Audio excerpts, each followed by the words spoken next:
championship points to win Wimbledon. There's a new king of centre court.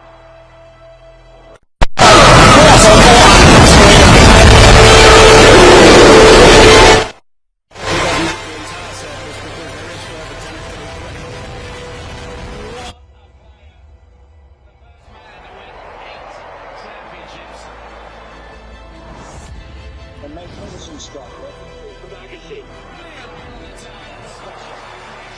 Precious, life-defining moments. Alfie Hewitt and Gordon Reid have done it. The waiting is over. Andy Murray is the Wimbledon champion. Vondrousova is the unseeded champion. Who will follow in their footsteps? It's a dream debut. Okay, try again. So, good morning, everybody, and welcome to our pre-championships media conference. And I thank you for joining us today.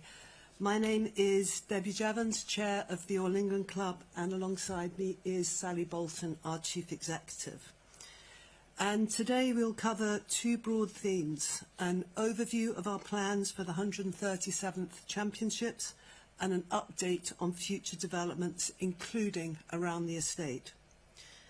And to start with, as this is my first media conference as chair, I thought it may be appropriate to give you a sense of my own view and our collective priorities, both as a club and a championships.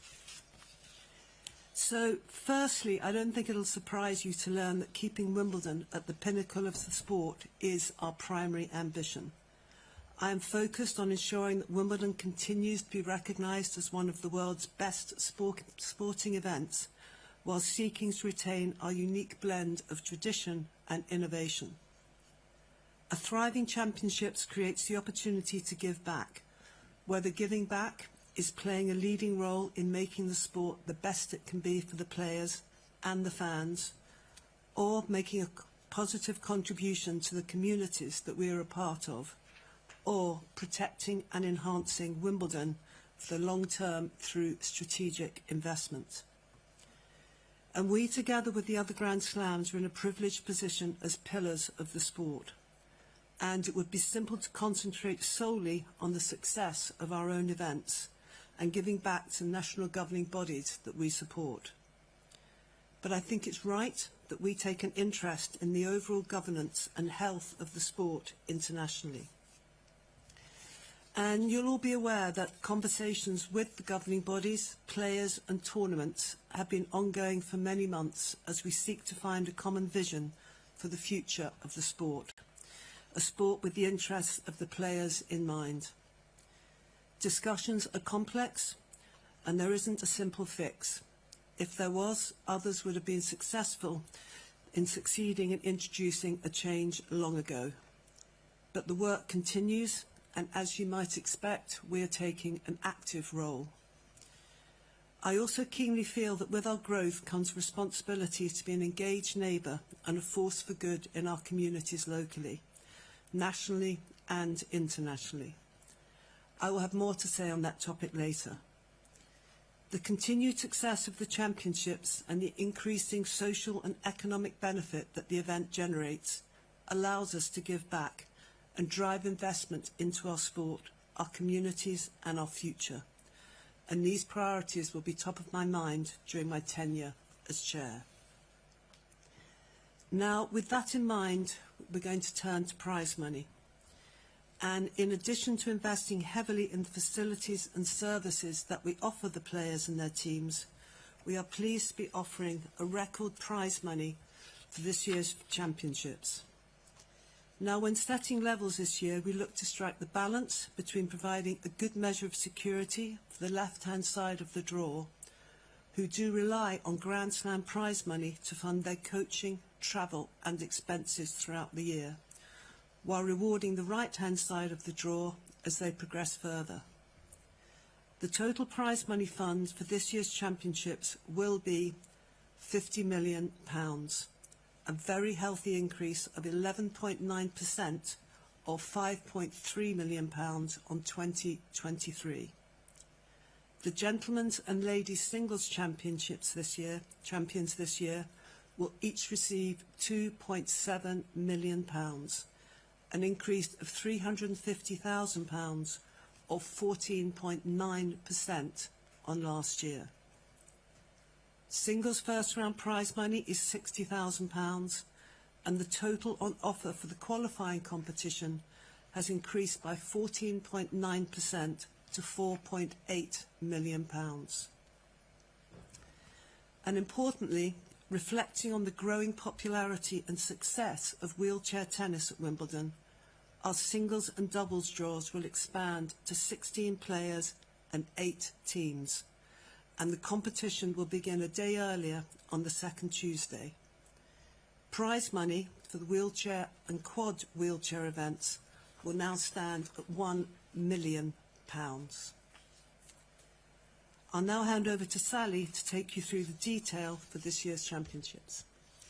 Thank you, Debbie, and good morning to you all. I'm pleased to provide an update on our plans for this year's championships. First, I would like to recognise the incredible demand that we've had from people around the UK and the world to enjoy a day at Wimbledon.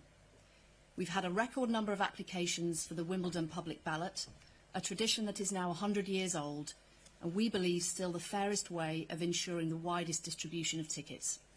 And our corporate hospitality packages with Keith Prowse were sold out by the earliest date on record. It's very encouraging to see that people's passion for attending Wimbledon remains as strong as ever, and we don't take that for granted in what is a packed summer of international sporting events. That's why every year we're looking for ways to improve the experience for all of our guests. I'll begin with a brief update on the qualifying competition. As you know, we currently have proposals before the Mayor of London's office regarding the transformation of the former Wimbledon Park golf course, and our wish, and indeed the players, to bring qualifying here on site in the future. In the meantime, we have a lease agreement in place covering the site at Roehampton, which we operate year-round as a community sports centre, and we are committed to continuing to improve facilities on offer at that site. Last year, we introduced a new show court in a more central location on the site, with a seating capacity of just under 800, in addition to new and relocated practice courts. These changes were very well received, and we are now able to increase the daily spectator capacity at qualifying to 3,500, up 500 guests a day on last year. There are now only a handful of tickets remaining for qualifying, with 96% of tickets sold across the 4 days already. Those joining us at qualifying this year will have a better experience with broader food and drink offering and an increased shade and shelter provision, while enhancements to our accessibility measures mean that guests with additional needs will find it easier to enjoy their day. The queue remains a much loved and key point of difference for Wimbledon amongst other major international sporting events. We've spent considerable time during the last year looking at how we can enhance the experience of the tens of thousands of guests who join us via the queue for the fortnight, whilst protecting their opportunity to buy premium tickets for Wimbledon on the day, a tradition that is unique for a sold-out premium event. This year we will be splitting the queue into 3 phases of operation: a welcome area which will house the main queue lines, a ticket purchase phase where payments will be taken, and an activation phase where many of our official partners will have a presence. We'll be encouraging queue goers who've purchased their show court tickets, or those who are waiting to enter the grounds a little later in the day, to make the most of this activation zone, which will alleviate the need to spend quite so long lined up waiting to enter the grounds. And for spectators in the grounds, we have upgraded the offering on the Hill lawn, with ticket resale shifting location slightly to allow for new activations by our partners American Express and Stella Artois, which will provide guests with another vantage point to watch the tennis on the big screen. Earlier this week, we launched our Championships trailer, which you saw at the start of the conference today, and it builds on our Always Like Never Before campaign, which we introduced last year. The creative honours the greats of the game, including, of course, our British 2-time champion Andy Murray, as well as also spotlighting the sport's emerging stars. With a ground's capacity of just 42,000 people at any one time, there are very many Wimbledon fans around the UK and across the world who will be watching the championships from afar. We want to find ways for them to share in the excitement no matter where they are. Our website and apps will be enhanced with additional functionality, content forms and new player profiles this year. Further afield, the Hill in New York will be back, bigger and better for its third year, and moving to a new location next to Brooklyn Bridge.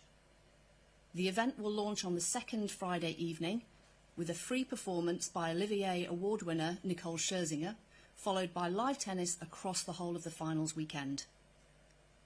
A little closer to home, the big screens will return locally in Mitcham and Morden, running from middle Saturday to final Sunday, allowing our local community to enjoy watching the matches, perhaps playing some mini tennis and sharing in the excitement of the championships. Encouraging younger audiences to engage with Wimbledon is incredibly important. Whether it is our Wimbledon Kids characters Blade and Bounce, collaborating with YouTube sensation Blippi, or Wimble World on Roblox, we're focused on having content and channel options that appeal to our youngest Wimbledon fans. Our environmental sustainability work continues this year with our 2030 targets in mind. Some of the work we will be doing won't be very visible to guests this year, such as embarking on a major degassing project across all of our kitchens on the site. But equally, there will be a number of more visible changes, such as the introduction of entirely plastic-free and 100% biodegradable boxes for our famous strawberries and cream, and the expansion of Evian's reuse and refill pilot programme, which was so successfully rolled out amongst the player group last year. To help make the championships even more accessible, we're undertaking an exciting pilot with Action Audio and our official partner American Express.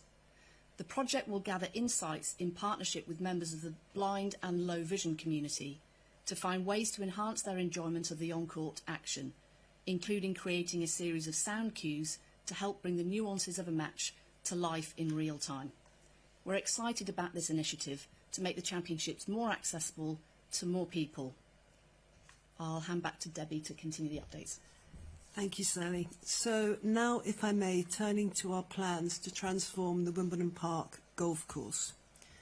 As you'll be aware, following the decision by the Mayor of London's office to call in our planning application in January, the Mayor's planning officers have been making their own detailed assessment of our plans. Meetings continue with GLA officers, and we hope that a public hearing to determine the application will be held later this summer. We are confident that the Mayor's team will recognise the significant economic, sporting and community benefits that our proposals will unlock.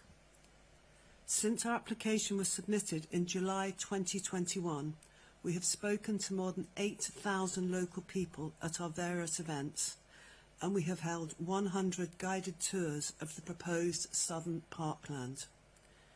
We understand that this is one of the most comprehensive consultation processes held as part of a planning application in many years. Now, it's important to stress that in spite of some local and vocal opposition to the plans, the vast majority of people who have attended one of our tours or engagement events have been hugely positive about our proposals.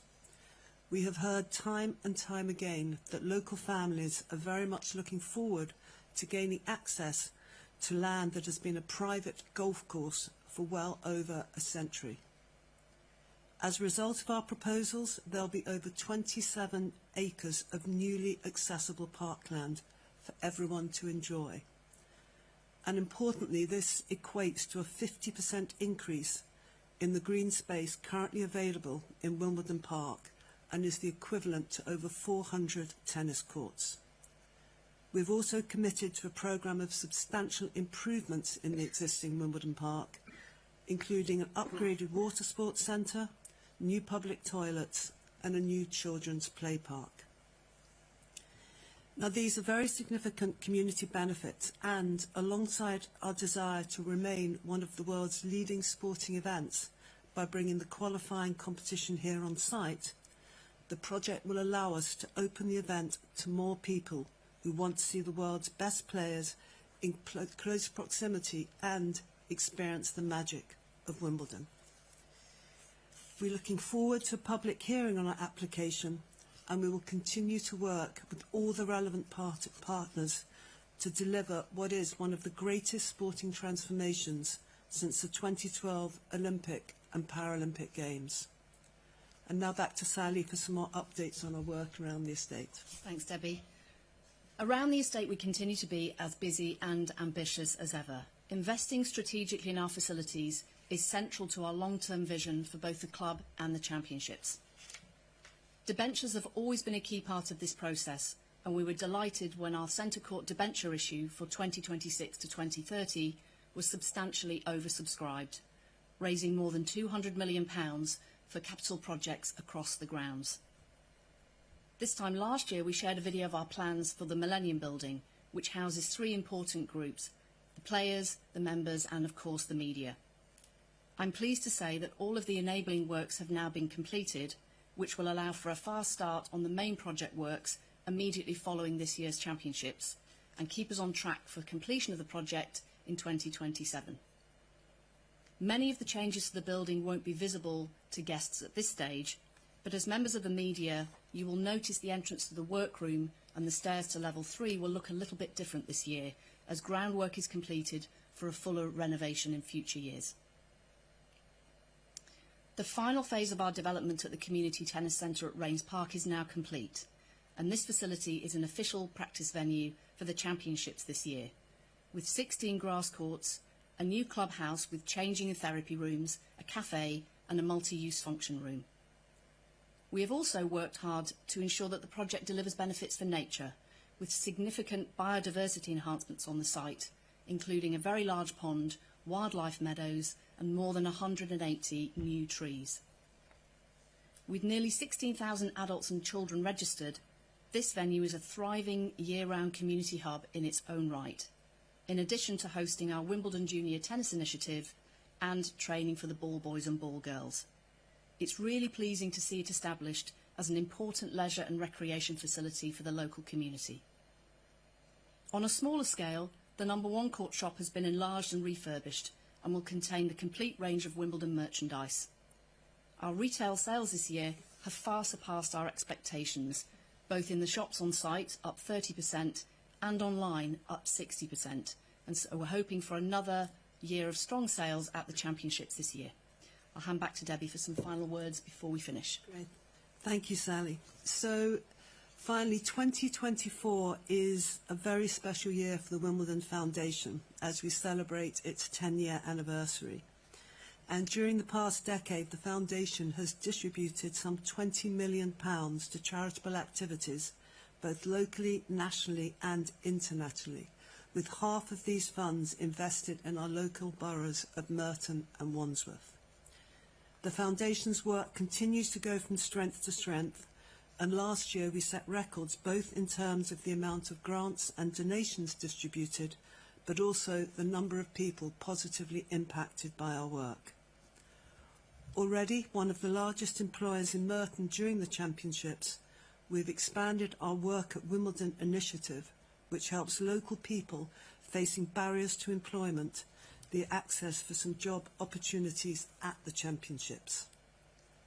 And nationally, thanks to a significant contribution from Barclays, the Wimbledon Foundation's Set for Success programme, which is delivered by Youth Sport Trust, has expanded from 19 to 42 secondary schools across the UK. And this enables more young people to gain confidence and build leadership skills to improve their future opportunities in life.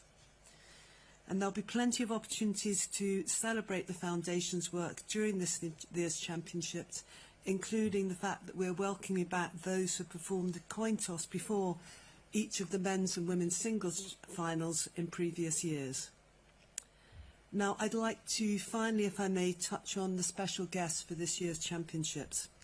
And this year we're very much looking forward to welcoming back, firstly, Conchita Martinez, who on the 30th anniversary of her becoming the first Spaniard to win the ladies' singles title. Andre Agassi, who won first of his 8 Grand Slam singles titles at the championships in 1992, and Chris Evert, who marks the 50th anniversary of her first ladies singles title, and Ken Rosewall, who at the grand age of 89 is returning to Wimbledon this year. Ken finished runner-up in the Wimbledon singles on 4 occasions between 1954 and 1974, and won the gentlemen's doubles twice. So we're very much looking forward to welcoming them all to Wimbledon. And I'd like to end by just returning to what I said at the start. Demand for this year's championships has never been greater. And those of us who are a part of this historic club, it's an honour and a privilege to play a role in staging one of the country's, if not the world's, most cherished sporting events. It is this success that allows us to reward the players for their talent with record prize money and continue to strategically invest in our facilities with an eye to the future. It is this success that means we can provide a major contribution to British tennis, distribute millions of pounds to local charities, and it is this success that continues to showcase London as the sporting capital of the world. Now, thank you for listening, and this brings to an end our formal remarks, and it's over to you for questions. Thank you. Thank you very much, Debbie. We'll take questions in the room and then see if there are any online. Can I have a show of hands for first question, please? Stuart. I don't need a minute. I just wanted to confirm, what time does play start on centre court this year? It starts at 1:30 on centre court this year. So the last 2 years, Novak Djokovic has called for an earlier start. Last year, Andy Murray also aired his concerns, said it seems like a basic thing to change. And he made the point about the difference between playing outdoors for a couple of sets and indoors for the next couple of sets. He said, when you get that third slot, you've no way of practicing on an indoor grass court. I just wondered, why is the All England club not listening to the sport's most high-profile players? I think it's fair to say that the inclement weather that we had last year meant that this was a subject for much debate. And as I think I said to many of you as we were concluding the championships last year, we would be looking at this as part of our review of everything, as we always do, beyond the championships. And we've done that, and we're very happy with where we've concluded, which is that play will start at 1:30 on centre and 1 o'clock on number 1 court. But why exactly are you happy with that? What are the reasons for there being a 1:30 start rather than it being 1 o'clock like before, or even 12:30?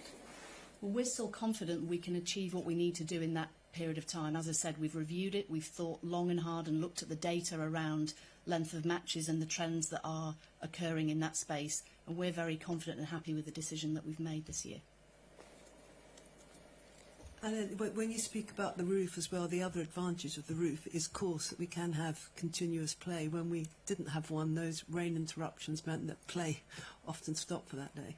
I see there's a benefit, like a huge benefit, having play under the roof when it's raining outside, but this seems a bit different. I mean, Andy also made the point last year, this is not necessarily for weather-related reasons, it's because you're wanting a later third slot. Do you not see the concerns for the players that way? As Sally said, we're very comfortable with the start times that we have. We're very comfortable with the fact that we have one session instead of 2, and we're very comfortable with the fact that we won't have the situation whereby we finish early in the morning because we have an 11 p.m. cut-off, so we're very comfortable with our schedule. Thank you. We'll go to Tamani then, Neil. Hi, at the French Open, there was quite an uncomfortable situation, I think, where Alexander Zverev was on court and, in court on the same day. I'm curious, obviously his case has been resolved regarding allegedly physically abusing his ex-girlfriend, but in other sports, they might have a domestic violence policy where an athlete would be on administrative leave and they wouldn't be competing at the same time like they're in court. There are other allegations against some other players, so I'm curious to know if the All England club, what their viewpoint is on having a domestic violence policy, and if they would be working with the ATP and other organisations to implement one. So I think first to say we obviously recognise there's been a settlement in the case, and we also recognise that both parties have expressed a desire to consider the matter concluded. In respect of a domestic violence policy in the sport, clearly that's something that the sport would want to do on a unified basis, and given it's a pertinent issue and we think about policies and rules every year, we're reviewing those amongst the Grand Slams and working with the two tours, and so it's obviously a subject that's front of mind, and I'm sure will be part of those discussions and considerations as we review policies and rules looking forward. Have you had any discussions over the last three years, I guess, since Zverev initially had allegations against him? I probably wouldn't share details of private conversations, but as you can imagine, as is the case now, it is something that is pertinent and therefore has been discussed. Neil. Hi. How are you planning to honour Andy Murray if this is his final Wimbledon?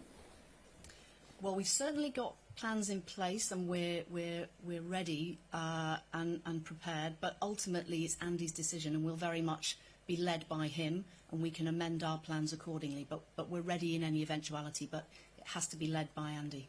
So, how much notice do you need? No notice. We're ready. We've got plans. They're very adaptable. We're clear about what we want to do, but it's really important that this is Andy's call, and so we'll be very much led by him and the decisions that he makes. Russell, did you have a question? Yeah. Are you offering any support to players from Ukraine in the way you did last year, where I believe you paid for a second room for them or a coach? Yes, we're providing exactly the same kind of support that we did last year, working with the LTA on doing that. So yes, it's exactly the same as we did last year. And just following up Stu's question, are you still planning on having that half-an-hour gap between matches on centre court? Well, the gaps between matches on centre court are flexible, so very much depends on how the matches are running, what's on the schedule. So there isn't a fixed gap. We are using those gaps flexibly. Question for Sally. Could you flesh out the three stages of the queue, particularly the activations, which I'm not too sure I understand the word in that context. So what we're trying to do is create a more pleasant experience. So once you've come through the queue, so you'll know where the queue lines are in the park. So that's the first phase. The second phase is where we take payment. So if you're at the front of the queue and you've got a show court ticket, we take payments in that second phase. The idea of the third phase is that it's a much bigger space. You can mill around. You don't have to stand in a line. So we've got a number of our official partners who will have activations, and for want of a better word, that's a set of activities. So fun things to do. There'll be a screen there. It will mean that instead of physically standing in a line, you will actually be able to move about a bit more, relax a bit more, enjoy some of the interesting things that will be going on in that space before you enter the grounds. And can I just follow up on that? Is that you'll be able to buy things there? Is that the idea that the partners will I'm looking at my colleagues. I think we do have some retail offering, food and drink primarily in that space. But there's lots of fun activations from our partners who are working really hard with us to make that space as interesting and enjoyable as possible. I think as we look ahead to protecting the future of the queue, we recognise that we've got to keep evolving that to meet people's needs and what people want to do. We'll go to Charlie. Hi, thanks for that. Just following up the question on Andy, there was talk about a statue. Is that something that's still kind of in the works? Well, as I said earlier, we've got a range of parts to our plans for Andy, and at the right point in time, we'll make those relevant announcements. But it's certainly for Andy to make the decision about when any of us trigger those plans. So that would only be once he stops. Yeah. Just following up from Russell's question, the All England Club has donated significant money to Ukrainian crisis response.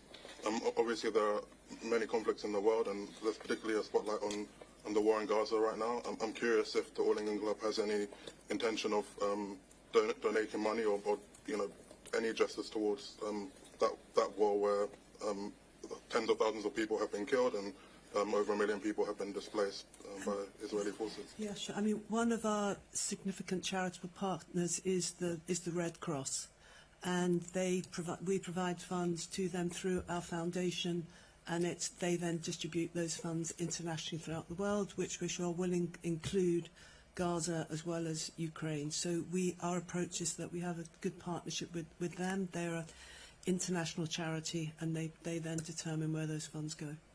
Would you make any direct donations or not? No, we work with the Red Cross, as I said, and they make those donations. Do we have any other questions in the room? Matt? Stuart? Yeah, Debbie, you mentioned that you were hoping for the Mayor's office to have a public hearing kind of end of the summer. Have you been given a sort of concrete date on that? And also, I wonder how confident you are that will be successful, because obviously it's been quite a long process.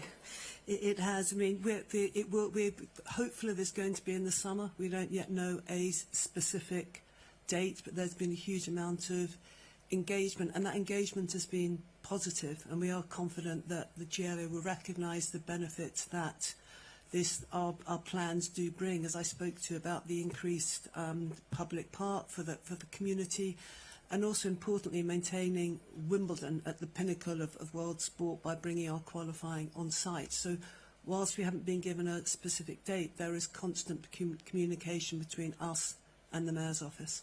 Can I just follow up? Has there been any discussion of revising or reducing the plans if needs be in the dialogue with the GLA?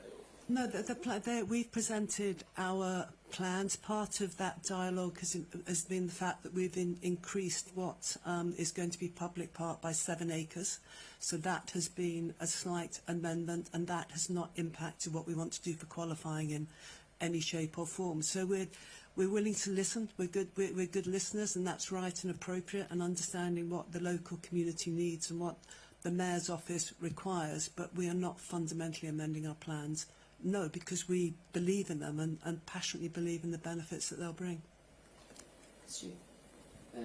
Obviously, some of the sort of initiatives we saw in the marketing for children is quite nice, but it remains the fact that Wimbledon is the only Grand Slam not to have a kids' day on site. I just wondered why that's the case, and also, have you ever considered how difficult the 2-ticket per household limit makes it for a family to attend, even a family of 3, 2 parents sharing the experience with 1 child, or a family of 4? Why is that the case? You don't have one? Yeah, absolutely understand the question, and you won't be surprised to hear that it's something we're constantly keeping under review. In terms of the ballot limit for 2 tickets, the reason for that, and we do look at it every year, the reason for that is that the demand for tickets is so incredibly high that we believe restricting it to 2 per application is the best way to get the broadest distribution of tickets. What I would say, however, and we're hugely proud of what the queue enables people to do, is that when we see families in the grounds, quite often they have joined the queue and come in that way. So it's still possible for families to come into the grounds, or larger groups of people, via the queue, and of course the cost of doing that is very accessible. So we're trying our best to balance all of those priorities as we think about how we, in the most fair way, distribute our tickets. Sure, but I say this as a father, like, standing in a queue for hours with 2 young kids is quite challenging for a lot of families. So could you maybe make it easier for families to come as a whole in the future? Well, I answered the question earlier about the queue. I mean, as we think about the queue experience, we're trying really hard to make that much better, not just for families, but for anybody who wants to join the queue. And we will continue to review the way in which we distribute our tickets. But with the demand we have, which we talked about earlier, we still believe that the issuing of 2 tickets per application is the fairest way to get the broadest possible distribution of tickets. We have a question online, so we'll go to Paul Newman first and then to our online question. Yes, I wanted to ask a question about Simona Halep.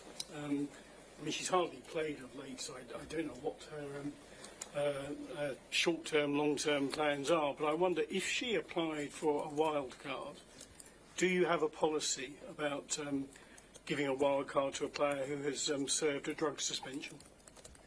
Obviously, that's a hypothetical question. Our wildcard committee meet and make those decisions. They haven't yet met. We'll be making an announcement about the wildcard decisions on the 19th of June, so I wouldn't want to prejudge the consideration of the wildcard committee.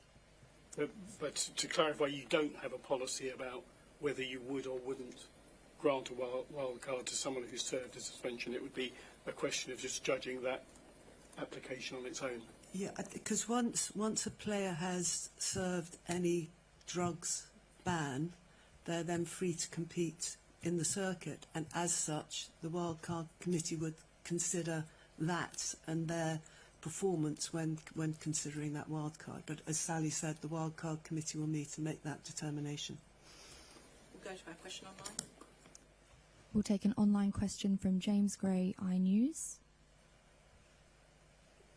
Hi, Sally and Debbie. I've been in Nottingham over the last couple of days, and there's been quite a lot of consternation about line calling there. There's obviously no Hawkeye. I know that you have the Hawkeye Challenge system, but I'm wondering, given the way the officials especially have been treated over the last few days by players who are sort of so now used to Hawkeye Live and that kind of thing, whether there will be some reminders to players about their behaviour towards officials and, you know, that they are just humans and that there is no Hawkeye Live, because it's been quite eye-opening the last couple of days in Nottingham.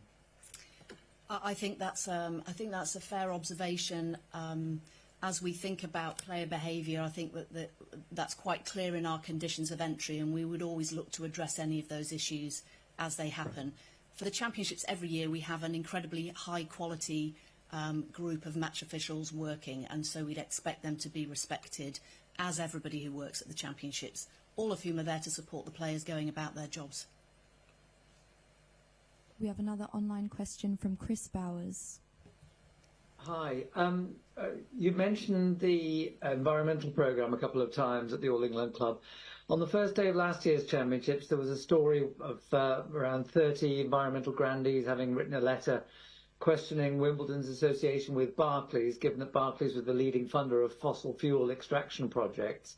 Earlier this year, Barclays announced that it was not going to fund any new oil or gas extraction. I wonder whether you can comment on whether the All England Club made any representations to Barclays, given the association and the fact that Barclays' name is on the umpires' chairs, that may have led to that decision by Barclays. I think the first thing I would say is we're absolutely committed to our 2030 environment positive targets. We believe sporting bodies, ourselves included, have a really important role to play. So it's incredibly important for us. I suppose we wouldn't provide a running commentary on the business dealings of Barclays or any of our partners. Suffice to say, they're an outstanding partner, work closely with us on helping us drive the success that Debbie has talked about, and that success enables us to invest in various areas. And Barclays particularly, Debbie referred to the Set for Success scheme. Barclays have been a fantastic partner in helping us to share the benefit of the championships with many people. We'll take another online question from Howard Fenrick from AP.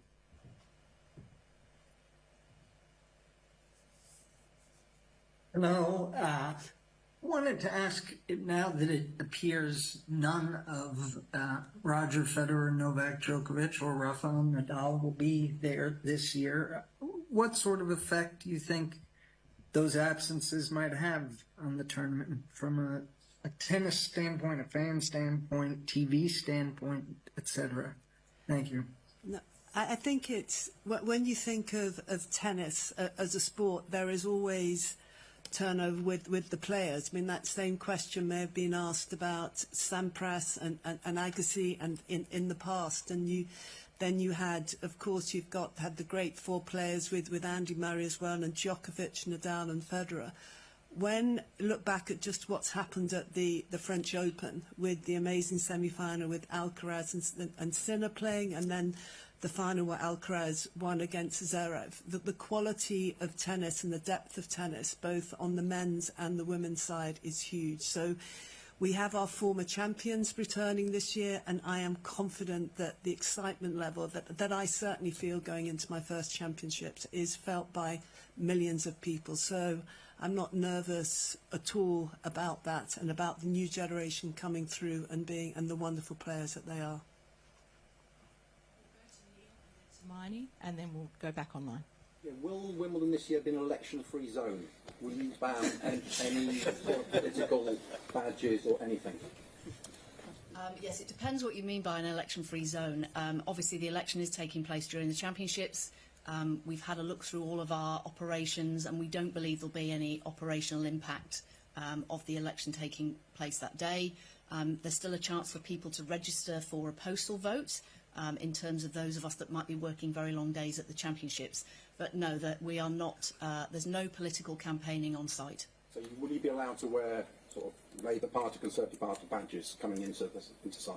Yes. So our ground entry conditions are all focused around disturbing other people's enjoyment of the tennis. So we don't object to you wearing such things, but if you're creating a disturbance, that's when we would address it. Just check from last year, you banned spectators bringing in Russian and Belarusian flags. Is that still the case? That is in place, yes. Has any addition to that been, any change to that policy? Other countries, in particular the Gaza conflict, has any changes to that policy? No, we haven't made any changes to that policy. There's obviously a restriction on the size of the flags you can bring in too. Thank you, Neil. Tamai.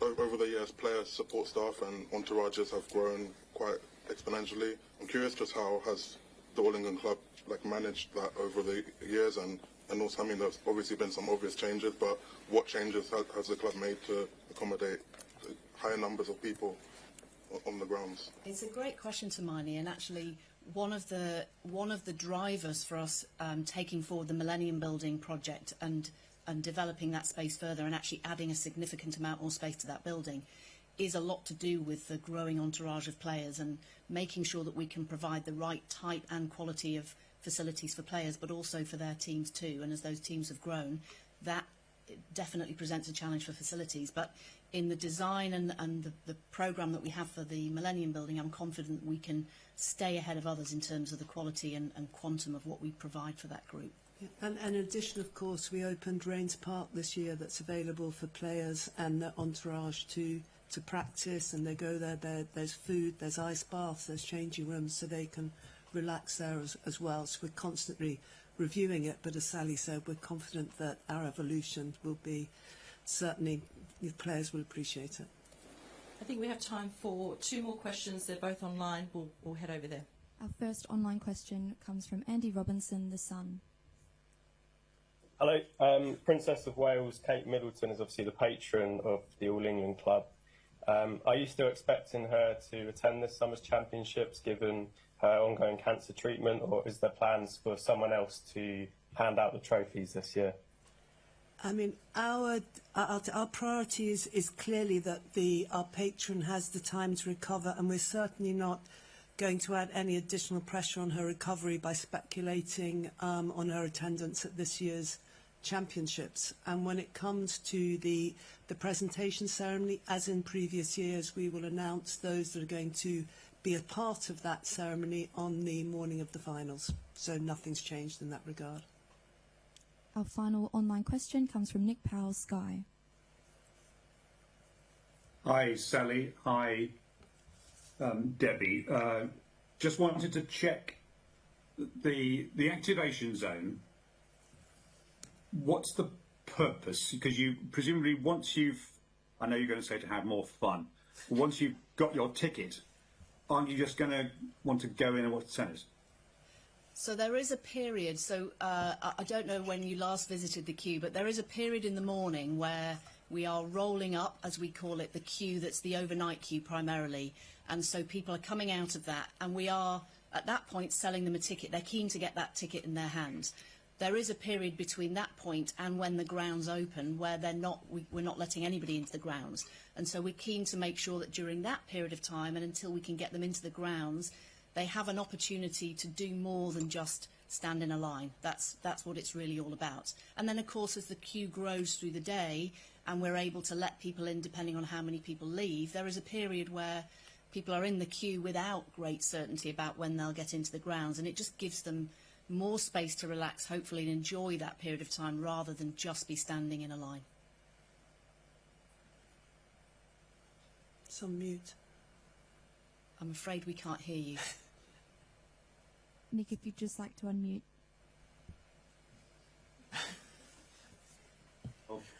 Sorry, yeah. Just to clarify on Andy Murray and the tributes that you've got planned, should they be required, have you discussed these with him? Has he been part of the planning of it, or is it all going to be a surprise to him?